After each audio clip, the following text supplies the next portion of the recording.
Hi, John. It is good to see you. It is great seeing you, Sean. How are you? I am great. I'm super excited. As most people are going to realize when this kicks off, there is no cold open, and I didn't do an intro because I want to get right to this. We have a guest. Uh, Welcome, Orrin. Hi, thank you for having me. Oh, it is my pleasure. Like I said, I have no notes. I have only questions, and I have about a million of them. So this is going to be fun. But let's just kind of start off with right now. Where are you coming from? Where are you at? Right now, I'm in St. Andrews, Scotland, um, studying at the University of St. Andrews. So You're in Scotland right I now. am, yeah. Wow. Okay. Never been. Always wanted to go, but and we know, John. We know where you're at, but Yeah, no, Oren, I I'm think really you're, interested. sorry, I was just going to say, I think your relatives landed on the shores of Scotland a few thousand years ago, Sean. So you probably do want to go see that, see I, what they I saw. I do, but the thing is then they left again, so Yeah. they just couldn't figure out all the places we went. They just couldn't stay. I guess not for very long. Orrin, how? Let's just. I have questions about so many things, but I'm trying to stay focused. So, how did you end up in Scotland? Yeah, so I mean, as the John's sweater says, Boston College, that's where I got my master's degree. And while I was there, I fell in love with a philosopher, theologian named Soren Kierkegaard. And in knowing I wanted to continue on and do the PhD, I was looking for various experts on Kierkegaard, and one of them is here at the School of Divinity at St. Andrews. And so applied to work with him and have been fortunate to be able to do so and continue to study Kierkegaard. Okay, so you got the degree you got from Boston College. Maybe you said it and I missed it, but what was that degree in? Yeah, so I got my master's in philosophy there. Philosophy. Okay. And yeah, Kierkegaard's one of those thinkers who is on both sides of the theology philosophy divide. And so you find people working on him in both camps. And so, um, yeah, just continued to drift towards this direction of his thinking, towards the theology side. Yeah, we're going to get into that. That also, the name sounds like one of my people too. So I want to hear He all is, about well, he's a Kierkegaard. Dane. Yeah. Yep, I got a little bit of that. But so I'm just keep going backwards here, but well, not from, you're from Kansas, right? Or I where am. would That's you where I was say? born. Yeah. Okay, born in Kansas. Got it. But I just know you've kind of been more places than just Kansas. But we'll just say you're from Kansas. How was Boston College because of the particular program you wanted to study, or how did you end up at Boston? It was actually an undergraduate professor. I went to undergrad where my dad got his PhD at the University of Nevada, Reno. And as I was planning on continuing the graduate school journey, had a professor recommend Boston College and that program and to continue on in the philosophy. And so it wasn't really on my radar and I hadn't thought of it. And then at her suggestion, I applied and yeah, ended up loving it there. So what I'm getting from you, not knowing anything more, is just it's not about a particular school or where the school is. We're talking it's the program or the instructor that you're chasing. That's what you're actually going to these schools for. Is that Yeah. somewhat And accurate? yeah, I guess the thinking and the ideas too, the way of thinking and yeah, chasing after the place that challenges, but also provides the best place to think through things, I guess. Yeah.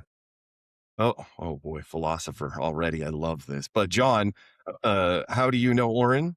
Yeah, so I was going to say, maybe I should step in too, because I know I Orrin was getting I was better getting than you to it. know Orrin. Well, No, yeah, Orrin yes. is my youngest child. So I have three kids. Orrin is the youngest, and he followed his mom and I. Well, started to say to Nevada. He followed us till he was like 18. He went wherever we went. But then he went to school at the University of Nevada, where Casey and I both got our graduate degrees from. And yeah, and then went from there. And maybe Orrin, I just was thinking when you said that might be interesting when you said you were going to the place that allowed you to think a certain way. Are there different ways of thinking about philosophy? Maybe you could just mention that briefly about what you meant by that. Yeah, I don't know if I can do it justice briefly, but I mean, there are different, I guess, ways of doing philosophy. Uh, the biggest divide, I guess, is continental versus analytic. And the analytic is the more mathematical approach with logic and things like that. And continental uh, get derives its name from European philosophy, and analytic is more the American style of philosophy. So I enjoy the continental more, and Kierkegaard's a continental philosopher. And then also too, there's ways of dividing it by periods of thought, ancient, medieval, modern. So yeah, just the modern continental is where Kierkegaard lands, and so that's kind of the area of focus that I wanted to study at. Yeah, and Modern you continental. I think Hmm. the continental, and you said the analytical is more logic. They're more careful with how they say the words they use. They want to use fewer, more precise words, I think, if that's correct. And continental is more maybe descriptive. And I think what's interesting is that Boston College was continental, is that right? Yeah, Mostly. And then when you went to St. Andrews, isn't your advisor, isn't he more analytic? it is. Yeah, There'd, Yeah, so I was wanting to point that out that you followed a way of thinking, but then you followed the person who's done a lot of work on Kierkegaard. And I think if in our discussions you said that you also wanted that experience, the analytical side of it too, as an experience, even though you want to follow Continental. So yeah, I was just wanting you to kind of hash those two out. I thought that was interesting. yeah. I mean, the problem with Kierkegaard is that, as you said, it's very descriptive, and I would also say kind of more artistic, more like literature in a lot of ways. And so it's sometimes hard to pin things down. And so having to work with his thought within an analytic, precise, clear tradition has been challenging, but also has helped me to understand exactly what he's saying and exactly what I'm saying too. So yeah, it's been a good situation. So going back to Scotland, I want to make sure I get this part right, but you're in the process of getting your PhD. Is that correct? That is, I had just submitted my thesis to the like reviewing committee. So it's in their hands right now, and I'm just waiting to do the oral defense to see how that goes. And yeah, so at the later stage right now, hopefully close to the finish line. So John has described this a little bit. As I think all the listeners know, I don't have a PhD. I don't have a college degree, but I want to just, so you said you wrote a thesis, you've turned that thesis in, and then John, maybe you can help too, because you were a professor. I still consider you a professor, but so a group of, well, why don't I stop and just say from at this point in the process, what does this look like? First, John, from your side of this, what would this look like as a professor? Yeah, well, it's different here in the U.S. than it is in the U.K. A little bit different. Like in the U.S., for your PhD, there are usually three reviewers from your department, and that includes your advisor. And then you get two reviewers from outside of your department in other kind of related fields, because the idea is, as a for your PhD defense, you're offering something new to the field, and it needs to be. I mean, the term is needs to be substantial, but that can mean a lot of different things. But one of the things it means is it doesn't just need to be something that people within your field say this is good. They want it to be larger than that, more well-rounded than that. So people outside your field also have to recognize it as a good piece of scholarship for you to get your degree. So in the US, you have 5 people on your committee, including your advisor and 4 others. And then you submit to all 5 and you have a meeting with them, and they spend a few hours questioning you about the information. In my area, it was also some experiments that I had to conduct. So there was experimental questions and things like that as well. I know in philosophy and theology, it's a little bit different, but it's also different in the UK. So maybe, Orrin, you could explain how it works over there.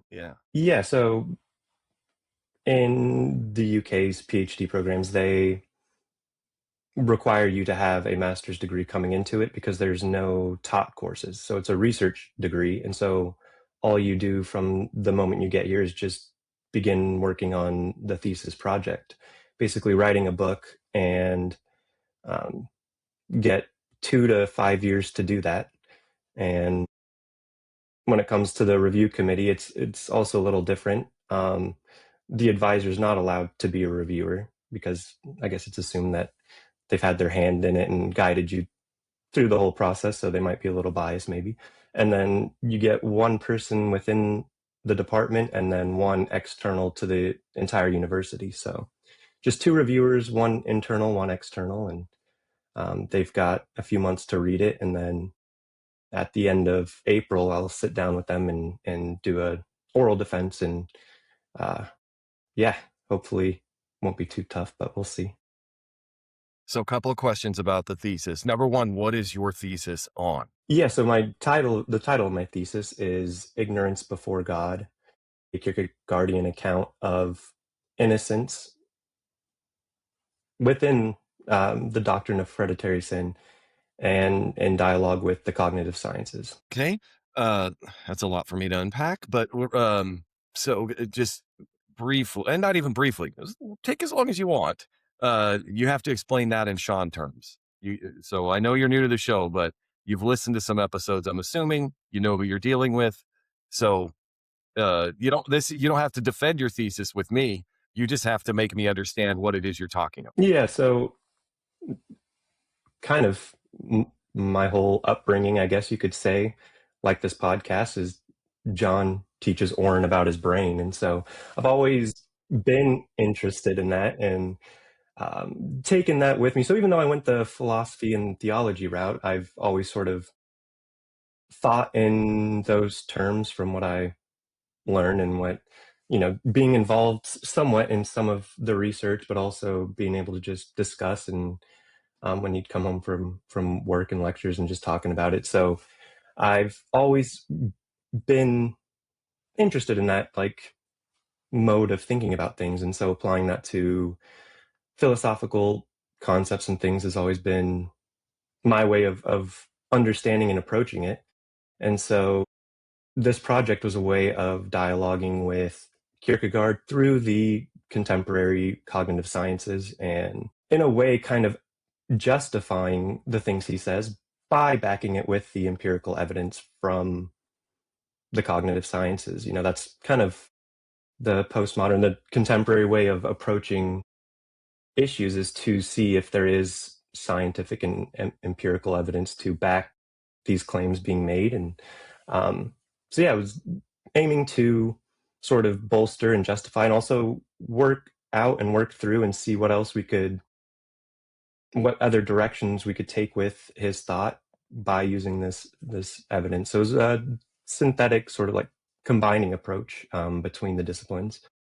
So in particular, I was examining a concept of innocence, and as a theology project, I was doing that obviously in relation to sin, the notion that we're born in sin, was something that Kierkegaard contested specifically just because he wanted to emphasize personal guilt, which has been a historical contention within the doctrine of, I called it hereditary sin. You can call it inherited sin. Some call it original sin. But that the first human sinned and now it's passed on and it's something we're born with was a worry that he attempted to address because he wanted to emphasize personal responsibility, personal freedom, and guilt. And so I found that notion interesting to work out and try to reconcile with the sort of modern approach to the cognitive sciences. And he was writing just before the theory of evolution came out. And so, taking that into consideration too, to think about how we can address this topic. It was I have several more questions, but before I do, John, sitting here and listening to that description and everything Orrin just said, like, how's that? What? How do you feel about that? So I'm glad that I would take him up to the lab when he was little and run experiments on him. That seemed to have had an effect. So I'm happy about that.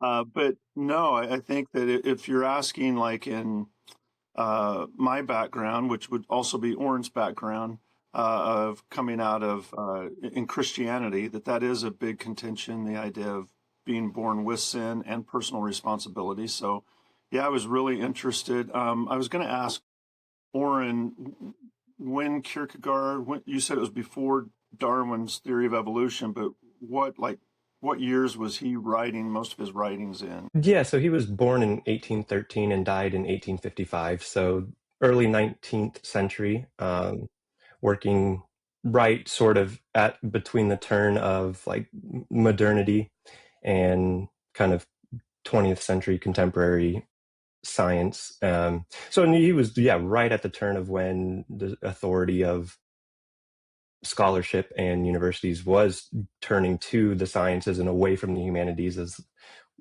places of finding truth. And so his being aware of that, I think helps and is why it's still relevant today. And yeah. Yeah, so yeah, that's good because that was going to be my second point is I think what I like because of I'm biased two ways. I'm biased for Orrin, but I'm also biased on the cognitive sciences side, and I like that I feel like that truth doesn't have to be proven through the sciences. There can be truth outside of that, and I don't think that the Bible has to be held up and biblical stories against science to determine if they're true or not. I think they're their own truth. But I also know that in the age we live in, that the science part has more, even though it's not complete certainty, it has more certainty around it. And so when those two align, it's interesting to me. And so I enjoy that part of it. I enjoy, and I've got to read Orrin's dissertation, his thesis on this. And I enjoyed those parts the most where it aligns cognitive science and what we know about the brain and what we know about genetics and those types of things with the idea of innocence and hereditary sin. How he lines those up is what I found really fascinating. Hmm. Let's go back to then. I mean, Orrin, you called it three different things. I don't know why in my head original sins sticks out, but this idea that the original sin that was created is passed down through to all of us. So what we're talking about, or let me ask, because I don't know what we're talking about, to be frank. But when a baby is born, if we're going under this idea, just this is going to be in the form of a question, so you got to bear with me, but because I'm trying to work this out in my head. But a baby's born, and there's the one school of thought is that baby is born with sin. That's the hereditary sin, original sin we're talking about. And boy, this I just went dark. But if the baby dies, at some point before the baby actually can even make a decision about right or wrong or committing a sin, then is it fair to say Kierkegaard was saying, well, if the baby has sin and hasn't even really like formed anything yet and dies, then what happens to that baby? Because the baby dies a sinner. Is that somewhat accurate, or am I just a blathering idiot like usual? No, that's one of the contentions and one of the points that a lot of people argue. And so one difficulty with that exact point that I didn't address because of the sort of challenge it poses, but scripture does say the wages of sin is death. And so there's the notion, and it's a notion Kierkegaard believed too, that there wouldn't be death in the world had that first sin not happened. And so from that view, and obviously, like I said, he's working before theory of evolution, and it was basically just even the scientific assumption that the world was just 6,000 years old, and that death literally entered the world through sin. And so then, you like kind of following that, it would seem to be that if like the baby wasn't a sinner, then it wouldn't be able to die at all. But since it can die, therefore it must be in sin or a sinner, or born in some way with sin. So yeah, that's a difficult problem. Kierkegaard doesn't address that specifically. I mean, he would say that the baby goes to heaven, but and that it's fine, and I would too. It's a tough It's the point. theory of innocence, though, right? That he was trying to argue for, that the baby is innocent. Even if it's born into sin, it's still innocent, right? Yeah, yeah. I guess the way that he defines innocence and how I define it in my project, it's not moral perfection or like goodness, it's ignorance. So it's a state of just being completely ignorant, and within that state, being unable to act in any way that you can sort of deem that that agent is responsible and acting consciously, which is what I found the interesting point of connection between the cognitive sciences and his idea of innocence, is kind of that classic philosophical axiom of know thyself. Is then the question arises, like, when did I become a self? When did the self begin? And so examining it in those terms of when did I become a self, or when does a person become a self? And if it's the self that is responsible and the self that can be guilty, then this idea of innocence as ignorance in the early period of all our lives, I think is pretty credible to think about and attribute a sort of state of innocence, even though he does still affirm the doctrine of hereditary sin, um, which is like, one of his big contributions to 20th century theology is being able to reconcile these two, and he does so in a way that I think also aligns with current science. So it's really interesting. So, John, question. Oh, I'm going to bungle this, and John's going to be mad. I'm going to fail my thesis, when or do we know when we're talking about consciousness? Because you and I have talked about consciousness quite a bit on the show, but is there a point where you know what? Let me just stop that and ask you this: when a baby's born, up until what age are they still forming? You know what I'm trying to ask? Yeah, I do. And I wish there was an answer to it. So their brain Okay, keeps growing and changing till in the 20s. But yeah. but I think one thing that we've avoided, I mentioned this a couple times on the show, the reason I like being on this show talking about things is because we can set our own definitions. So with the on channel, which is kind of Hmm. conscious awareness, and then the back channel is the non-conscious brain, that makes it an easy split to talk about back channel, on channel. And on channel is like the very highly developed conscious awareness and consciousness. But so that makes an easy divider. But the truth is, consciousness has so many different layers and levels to it that it's real. You can define it in many different ways, and so yeah, even like some people talk about it being kind of the cognitive part of being able to think and know you're thinking, but then that the cognitive part has been shown to the definitions of that have been shown to be in down in even non-vertebrate animals. So it's really hard to figure out where that distinction is. And I think that's one of the things Orrin was uh, started out to show in his project to talk about how consciousness develops. So maybe you can. So I don't have the answer. Maybe Orrin, you could kind of enlighten us a little bit more about that. Like when does from the time of birth are there different layers of consciousness, and when does a child kind of become aware of themselves as a self and those types of things? Yeah. Yeah. And so I think it might be helpful too to just kind of outline Kierkegaard's definition of consciousness and give his reasoning for it, which is the sort of criteria that I was aiming to meet when trying to pinpoint when we could say that it arises. So for Kierkegaard, the big distinguishing factor between human and non-human animal consciousness is that humans alone can sin. So this issue of sin is only for humankind and not for any other animal species. And so taking that sort of angle, he thinks like, well, what is it then too that is different about us from other animals?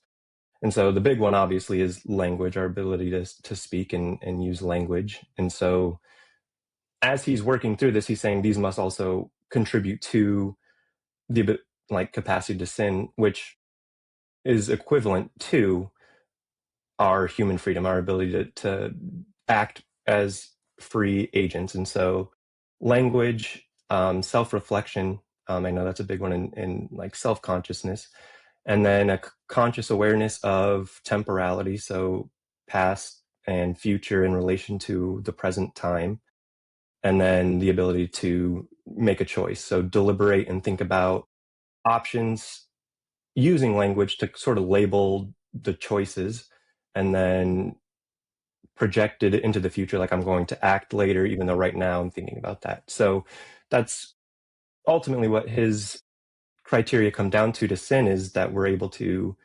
understand and then think about, decide, and then act upon our decision of deliberation. And so with that being the sort of baseline for consciousness, I worked through a lot of the literature that saying, you know, like these different criteria that the neuroscience and cognitive science uses can vary widely. And so one of them was, you know, being able to distinguish just your physical body from the external world and being aware of that. And that happens within 24 hours after birth. And so that sometimes is taken to be like the minimum level of consciousness. Another approach is to say that our brains make consciousness. And so if that's the case, then at whatever point the brain is developed is when consciousness should be there, even though, you know, we can't dictate it. And then another one being like the mirror test. Like if you can recognize yourself in a mirror, that happens about 18 months old, that infants and toddlers are able to begin to know that that's their reflection in the mirror. And so some sort of self-awareness is going on there. But, you know, with all of these, like animals also are, or non-human animals are also able to recognize themselves in the mirror and are also able to like distinguish themselves from their environment and be actors within the environment. And so I think using Kierkegaard's criteria was very helpful to really set it out what exactly I was looking for and what exactly makes human consciousness so distinct. And using a theory that you guys have talked about on the podcast before about of narrative kind of being the defining feature of consciousness, that I'm able to have a narrative and think in narrative consciousness, which encapsulates and takes in all these features that Kierkegaard is pointing to as unique. So that being the sort of baseline of like, when does narrative consciousness begin? And I approached it through a couple different angles of, is it just the earliest memory and things like that, which aren't quite helpful because, you know, memories change and could be gaps between memories. And so it's a big part of it, but it's like the narrative itself is the sense of self. So you can't really have this extended narrative without knowing yourself to be a self and having this self that is this same object that belongs to the like, as you guys put it, the main character of the story that you're telling yourself. And so with that as the sort of baseline, it just made sense to have that be this sense of self. And in that case too, the use of those features and things like that start to appear in children around 4 years old. And obviously it's not until early adolescence that like these stories become like well structured and enduring over time. So it's offers a lot of flexibility too, which is needed for thinking about innocence and attributing guilt and responsibility. So yeah. What I'm yeah, because I'm trying to not reconcile, but it seems to me, philosophy, and neuroscience are just so in my brain, they're so far apart, and what you're doing in putting them together like this is the I mean, there's a lot of things you've said that are just, peeling my wig back here, but, like, those 2 things in particular, I'm learning a lot about neuroscience over the last couple of years from John. I'm only recently even started, uh, thinking about talking about philosophy, but I obviously don't know enough about each one of those things to understand how you can put them together like this. So for you, for me actually, but how do you think about philosophy? Just the philosophy part. What does that mean to you? Well, I mean, the term itself from the Greek means the love of wisdom. And so I think in a lot of ways that's the big root of it. But also, there was no distinction between the sciences and philosophy for a long time. I mean, the natural sciences were just called natural philosophy. And so it always has been sort of within philosophy, this sort of conversation and this sort of approach to doing the natural sciences has just been a branch of philosophy until, um, I mean, it's hard to pin down exactly, but what they call modernity, so like the 18th century-ish is when the real big split happened between the two, and like empirical methods were being employed to do observational stuff more so than just the thinking about thinking and thinking about the natural world. So Yeah, the John, tools became available at that point because before that, oh, before you had the microscope and the different tools of science, your mind was the tool of science, and you had to think through those things. So philosophy was the tool to understand science, and then we started developing new ways to measure things and to record things, and so then that started taking the kind of the driver's seat for science, and then it's they've split so far by now that you're right, it's difficult to see those two as even going together. In fact, some universities are even arguing about getting rid of some of the humanities and philosophy and just keeping the sciences. And it's like that, why would they've split a little bit, but the mind is still a tool of science. So it would be really good to keep that tool update and keep it sharp as well, rather than just have the microscope and the scales and those types of things. yeah. Yeah, that's interesting. So I guess I am hitting on something that's occurring now. Orrin, thank you for bringing up that there was a time that this was just a branch of it. They were together, but now again, in my lifetime where I sit now, at least in my tiny brain, it's like these 2 things are so different, but they're really not. And it's really interesting, John, that you brought up that even that at that level they're talking about getting rid of some of those courses. Yeah, Because again, I disagree with that assessment on their part, but it's just a really interesting fine point to put on this. But or in back to Kierkegaard, you're the modernity. That I know what John's saying about the tools and all of that, but that's the time of Kierkegaard, right? it is, This yeah. time frame. He's right after this split. This split happened, Yeah. and people are sort of picking their sides and drawing battle lines between the two. And so he was especially worried when it comes to theology of relinquishing authority to the sciences and the empirical sciences for things specifically to do with theology. Um, Not saying that there wasn't anything to be gained from the sciences, but just saying that that is the incorrect way to approach theological and philosophical questions. And so, I mean, in a way, that is sort of one of the ways that philosophy is still relevant, is because we don't know what exactly consciousness is and how to define it. Science can't and hasn't been able to explain it. We've looked at the brain in all kinds of ways, and the science doesn't point to anything in particular. There is no special region of the brain, as some early philosophers thought that there'd be a spot where consciousness was in the brain, or when we know that our brains don't work much different than any other animal. And so it just leaves the question open, like, then why or how is this occurring? And science can answer it. And I think theology and philosophy have a lot to contribute in that arena to help make sense of what's going on, even if we can't find like the sort of root of it within observational science. So And I kind of haven't leaves got that to the door open. yeah, the third leg of this bar stool for me is theology. I haven't got there yet. I was just uh, really I wanted to start with the first two, philosophy and science, and I unintentionally asked a question that science apparently can't answer. And so I backed myself into this perfectly, and I didn't mean to. So I can't take credit for it. But I asked a question about consciousness that the two scientists here can't answer, proving the point, in at least in my brain. Maybe it's confirmation bias, but that's why we need philosophy, because that's the piece that you just described. So that I just, like I said, I don't want to pat myself on the back, but good job, Sean. But let's take now the third part, and theology, because I don't have a very strong background in religion, theology, any of this.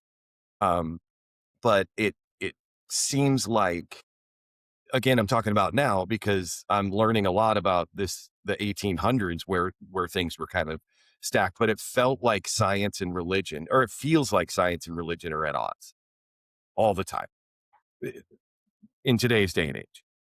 And so the third leg of this, now you're taking cognitive neuroscience, philosophy, and theology, and you're talking about you're using each one of those legs to talk about the other two.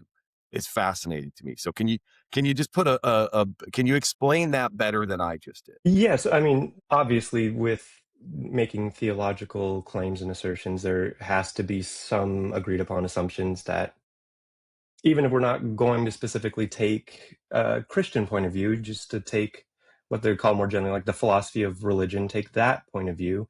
The one assumption that has to be agreed upon is that there is such thing as a God or a divine mind that created. And so if you think in terms of intentional design, it allows for these disciplines to have a clear bridge that they're all part of the created world. And so, since the brain and the physical sciences are examining what has been created, then all the systems and ways of being in the creation should also, and do also, in from that assumption, follow that they all are talking about the same thing, just in different ways, or using different approaches to explore the same creation. So I think, yeah, taking that assumption, I know, like you said, there's a lot of contention between science and religion these days, because that point alone is what's disagreed upon, which is a new phenomenon. But if science and philosophy and theology are all operating on the assumption of a creator behind creation, it allows for this sort of just like cross-disciplinary, interdisciplinary work towards finding solutions and thinking about things. John, any thoughts about all this part? Yeah, I think so. My mind keeps going back a little bit to what was said earlier, when I mentioned that the universities were wanting to take the humanities and philosophy out, and I realized I misstated that. It's not Oh, the professors and universities wanting to do it. It's that those aren't as appealing to students anymore. They don't want the philosophy. They want the science or the business school or something like that. So they're talking about getting rid of some of the departments, not, I mean, just practical reasons to stay in business, really. But I think a lot of universities are starting to, I know when I was at Dickinson College, starting to create spaces for professors' offices where they have to interact with each other, where you have in a pod of offices somebody from biology, somebody from psychology, somebody from philosophy, and then you're interacting with each Oh. other more. Then they have a table sitting out in the center, and you end up visiting and sitting down, and then all of a sudden your projects, you can start finding more depth and ways to look at it. So I think universities, I know research, I know scientists still see a benefit, even though some don't pursue the benefit.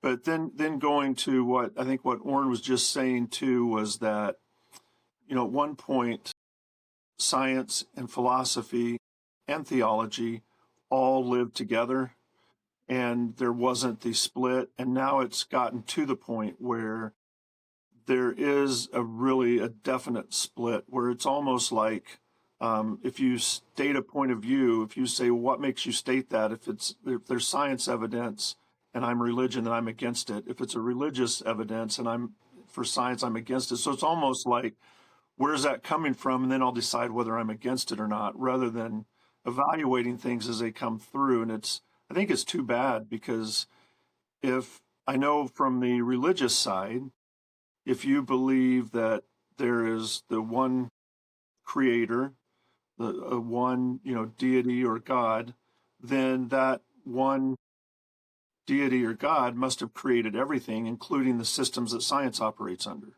So it shouldn't be threatening to people in religion.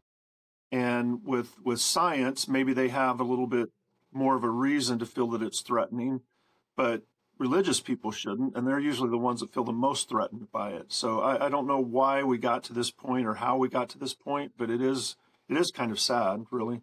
And that's so the interesting thing, and you and I have never talked about this. John first, and then I want to hear from Orrin. But John, I think everybody knows you're a scientist. You believe in science. It's a lot of your life, but you're also a Christian. And so where, yeah, like what you just said, and it's not only science and religion. I was just talking to my wife about this yesterday.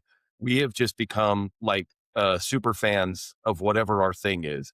So whether it's your political party, your beliefs, your belief in science, your belief in philosophy, it's just like, I'm a Vikings fan, and I hate, and I hate the whatever team is the rival.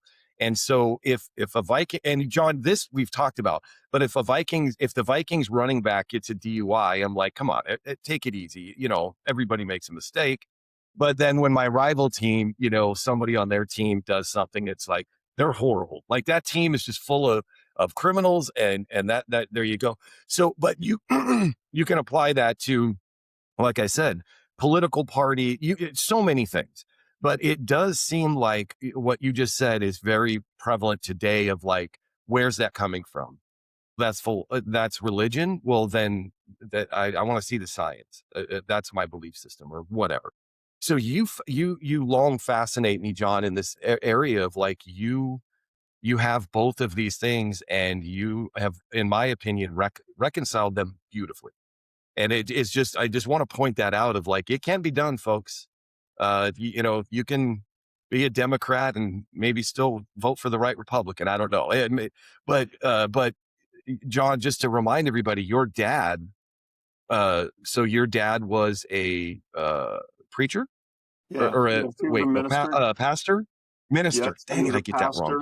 He Um, was a pastor, a okay. minister, yeah, and he had his Oh, PhD in, in higher he had education, in higher a, education administration. Yeah, Yeah, but see where it starts is like education, but a preacher. See the yeah, right, those two things, and so that mhm, leads to John, and now to Orrin. Orrin. So I mean, that's your grandfather, and then obviously I just talked about your dad. But I mean, number one, is what I'm saying even making any sense? But number two, like, just is that kind of the space that you think that you're filling as far as like Christian, the science, all of those things? And how did it get to this book that you wrote, this thesis? Yeah, I mean, so I'm not sure if I'm filling any space exactly. I'm just doing a lot of synthetic work of all my interests. And so, yeah, obviously, That's a being good way of raised as I putting it. was, I Yeah. haven't been afraid of science at all. And so, one way to look at it too is that just like the science and the discoveries and what we find, is just revealing more about the creator and being able to have more reasons to wonder and worship. So I don't see it as a threat or a danger or anything like that. But I do like your analogy of the sports teams. I think, as my dad was saying, like, why are religious people so afraid of science? I think it has become more like that. Like, just you picked your team and now you gotta hate the other guy. But Yeah. um, Yeah. so I think that is part of the problem. And I thankfully haven't had that problem or that stigma growing up. So yeah. So can you imagine being a Vikings fan and a Detroit Lions fan, or being a Seahawks No. fan and a 49ers fan? Because that's when you said that I found a balance. I was going to say it's a really lonely road, because around religious people, the fact that I believe in science kind of puts me off on my own, with really, just Orrin and I standing there. And then in the academia side, if you believe in God, that puts you kind of over standing by yourself. So, yeah, you got to learn to be comfortable with yourself if you if you decide to try to balance the two. Because if you pick a side, then you can join the team, and I started to say join the kingdom, but that would be the Chiefs. You can join the kingdom and really cheer for one team only, or you can be the 12, right? Or I don't know Yeah. what's Vikings, the you can be part of the ship, No. or D Yeah, I don't know what the school fans are Viking, whatever called. the school is. Yeah. So, but Cole. but that's you can pick your side, but if you're trying Yeah. to balance it is a little bit more difficult. I wish more people would do that, would balance it, not necessarily with their sports teams, but with science and religion. Yeah, but I mean, the sports analogy does fit when you talk about super fans, and you and I have talked about super fans on the previous show, and it does extend, like I said, to I keep saying I'm trying to think of a third example, but politics, the topic we're currently talking about. I know there's other things where people are picking a side, and that's my side, and anything else is just wrong.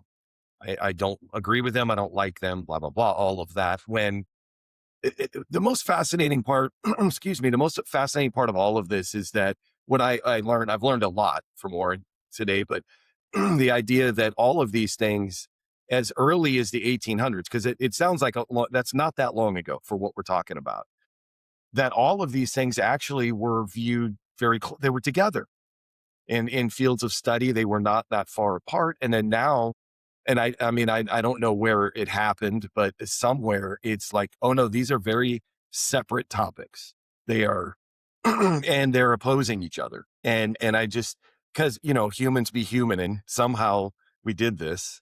And I know we did it, but I'm now wondering, and boy, I don't want to over state what's going on with Orrin, but like I'm wondering if what this path that you're on, this dissertation you're about to defend, if that might bring us a little bit closer to bringing these things together again. It's an exciting prospect for me to think about it. Yeah, that's a good John, I thought you were question, going to Yeah. say Orrin. Do you something. think that do you think that it's kind of the things are going to come back around, and maybe it'll be okay to be talk about science and religion at the same time? Do you think that there's going to be a swing back in that direction, or is it just going to keep dividing further and further?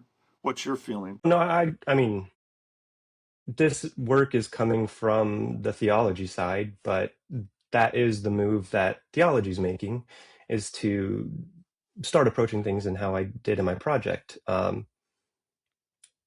I can't speak on behalf of like what's happening in every scientific discipline if they're also working in that direction to reconcile back, but at least from philosophy and theology side, and some people might say it's the fear of being left behind and left out, that they sort of have to make that move and make those compromises and reconcile Hmm. if they want to keep being involved in the conversation and part of it. But no, there's a lot of work being done doing sort of what I'm doing in different disciplines and different fields. And yeah, so I don't want to put you on the spot, but when you were talking, I just had a thought about just about religion and specifically religion in this country. I keep forgetting Orrin's not in this country right now, but but in this country right now, it is, I think, and you two can speak more on this, but mostly Christians, but this fight about identity of what it means to be a Christian today in America, because there's this movement, the white Christian nationalist movement. There's all these kind of, I don't know if they're little factions or fractures within the religion, but um I mean, I've been listening to James Tellerico, who is very openly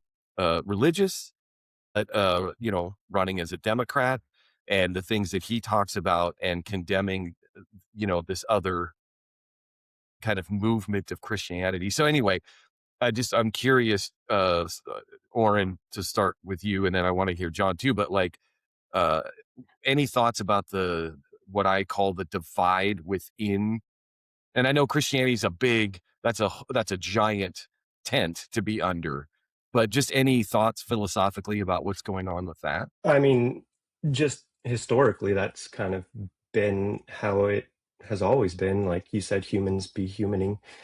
I Yes, they mean, do. it really, yeah, hit ahead in the Protestant Reformation and Luther and that whole split from Catholicism, and then further splits. But there was splits prior to that the Catholic Church just deemed as heresies, but maintained the central sort of claim upon this alone is Christianity. Even though Mhm. those different splits and ways of seeing things, and even people who were Catholics throughout history, not necessarily maybe understanding or agreeing with every tenet of the Catholic tradition. So it's in terms of just splits between views and within Christianity, it's not as new as the split of science and philosophy type recency. So I Mhm. think that one's been around for quite a while. I think it's more pronounced now because all these groups are able to interact with each other from all over the world and fight about it, and we get to watch it happen and play out in ways that other times didn't have to necessarily put up with or see all the time.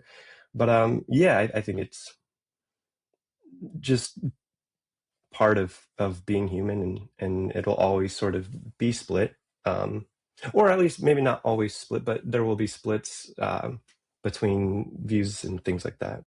Yeah. Yeah, back at the times that you're talking about, I would have to sit down with a quill, by candlelight and write an angry letter. So maybe a little bit different than jumping on X and, saying whatever. Yeah. John, do you have, Yeah. John, thoughts about that? Anything? Yeah, I just think social media has really ramped things up. And then, I mean, television, first of all, which has been around for a while, but television, being able to get a platform where you can spread your ideas widely without having to get your quill out and write a letter. You can just talk about things in that meeting, which opens the door, by the way, to a lot of new people, which is usually good to give more people access to influence. But that's another type of way to think about influence, because now you're opening it up to different ways of thinking and influencing, which is good. But television did that, radio does that, and now social media. Yeah, it's just you can interact with people, like Orrin said, around the world and argue things out and get in fights. When it's, I most people are raised in the town you were born in, and you've got that town and those influences, and then you're trying to argue cultural issues with somebody halfway around the world that neither one of you have any idea what the other one's been through, what their life is like, and it just you think that they should see the world just like you.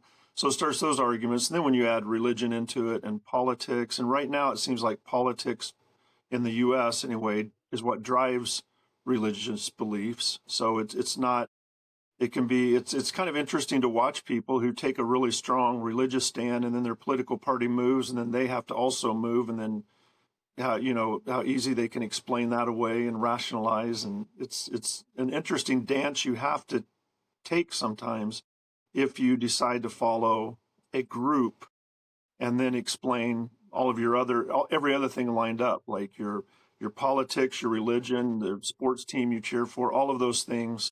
when you decide to latch on to something or someone, all those things get drug along, and you're explaining and rationalizing a lot. It's a lot of work to keep up with all of it. Yeah, it's a lot of work. It's a lot of effort. But I mean, I'll just say, as a heathen, right, as like a not uh, understanding a lot of the religious part, my belief, my understanding is at its core is like we're supposed to be good to each other. We're supposed to take care of each other, be good to each other, and the idea that, like, if that is the central, and maybe that's not your view of the central tenet of religion, but that's my view of Christianity, is let's just be good to each other and let's take care of each other. The rest of it, and that message seems to get lost in the, oh no, this is what religion means to me, and this is my team, and we're going to defend it. Oh wait, we're shifting course a little bit. Okay, we got to come up with all. John, to your point, is like you can rationalize all of these decisions, all of these views, and it's just, Orrin repeated it, because I think, Orrin, you can steal it, but humans be human, and whenever there's humans involved, we're gonna be having these conversations. I agree about social media though, and TV and all that, but I mean, whatever happened before that, we were still doing this to each other. So it's, I don't know. That was a little rambling diatribe just about, let's just, I don't care what your beliefs are, but can we just start with, let's just take care of each other? Let's be good to each other. Let's take care of each other. That's a good I start. think what is it in Good. Christianity, Orrin? What Jesus said, there's two rules. Everything is really falls under two things: What love are they, God Yeah. Orrin? and love Okay. people. Yeah, I'm down with love people. I should just simplify it. Just love Love people. God and That's love good. people, and then everything else falls in Okay. line. Everything else is okay if you do those two things. Yeah. See, I like it simple. Keep it simple for me. Orrin, As a anything big if that though. I didn't ask, that you didn't get to, that you're itching to drop on us? Any last thoughts? Not anything to add, but I guess just to wrap up how my project concluded is that the way that Kierkegaard's able to reconcile the sort of inherited sin and the state of innocence at the same time is to really place the emphasis on all of us being human. And so part of like who I am and what I am is that I am a human being and belong to the human race. And it's easy to see it with like our immediate family, like that's just that feeling of like, this is who I am, and these people are an extension of me, and I'm an extension of them. And if you're able to just see that with everybody, which is grounded in and part of that love everybody, then there is this communal belonging to humankind. And so, just as if one family member goes through a hardship or suffers, then the whole family does. And so, that's one way of looking at the sin. Whereas, even though I'm not yet responsible maybe for something in particular because I don't have that capacity or agency and I'm still ignorant of like myself as this self, I still suffer with and belong to and am part of what's happening. And so I just, yeah, really like that way of bringing the two together. And I think the way the science explains it, plus the sort of emotional feel that he evokes by pointing in that direction, helps to better understand, I think, in a correct way, what's happening with that doctrine. So, yeah. Wow, yeah, I love the way that you put that. I loved, I think I said it, but just your passion for this is, it just, I can hear it when you're talking about this, and I love that. And so what, just to remind me, your end of April, is that when Yes. you're, Correct. you're running the gauntlet, so to speak? End of April. Yeah. Okay. Well, hey, I don't think you're going to need it, but good luck, facing Thank down you. those advisors. John, anything, last thoughts?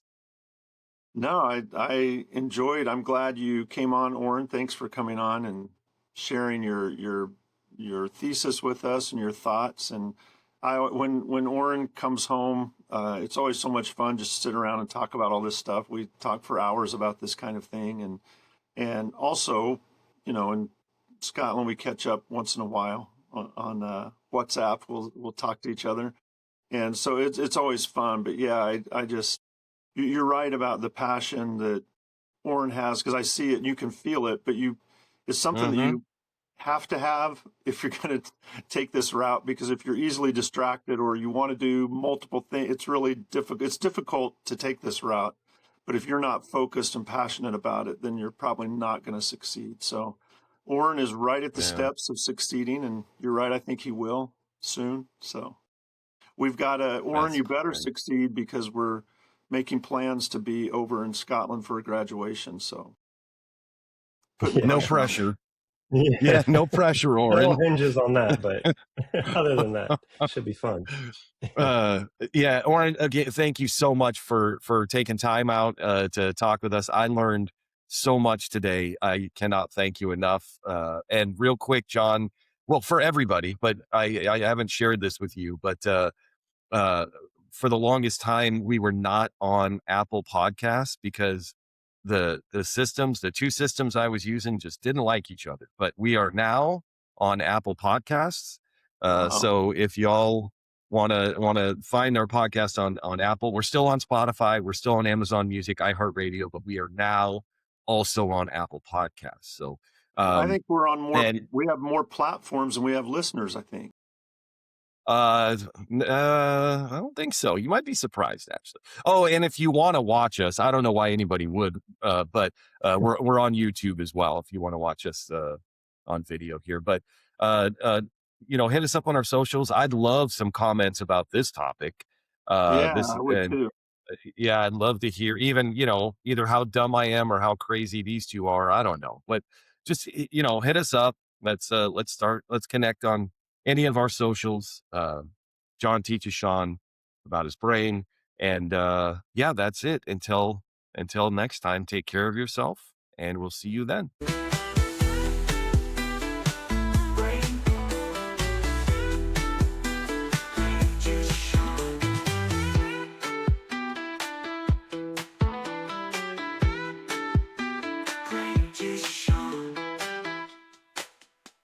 Brain juice, Sean.